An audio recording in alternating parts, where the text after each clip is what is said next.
Hapana. Bebe, usijali. Karibu. Sikia shemeji yako hapa anataka nini afu nipe bili kazi yangu mimi kulipa. Asante. Shemeji mambo? Poa. Karibu. Unataka nguo gani? Gauni. Gauni? Yaani gauni Shinga? Hii hapa shilingi 60,000. Yaani kwa wewe kwa muonekano jinsi ulivyo, yaani hata wewe unaweza kimwangalia tu shemeji kwa umbo lake.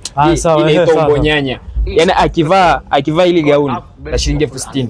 Yaani linamtosha kabisa. Au chagua lingine.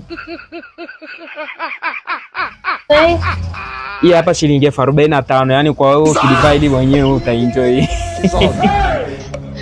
Umbo nyanya. Yaani wanawake ni umbo nyanya kama hawa. Yaani wakivaa magauni kama haya yenye vidoti doti wanapendeza vibaya. Yaani vizuri sawa. Kwa mfano kama hili hapa nitakufanyia tu bei rahisi shilingi 65,000 hili hapa. Yaani hili hapo unaweza ukavaa ukaenda nalo hata kwa nanili. Sasa sikia mwanangu. Ndio. Gauni la kaki.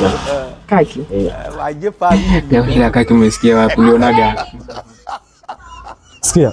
Wewe tunarudi tena hivi. Mnarudi basi haina shida. Dakika moja sasa tunarudi. Sawa sawa. Nila kufunga kama vipi?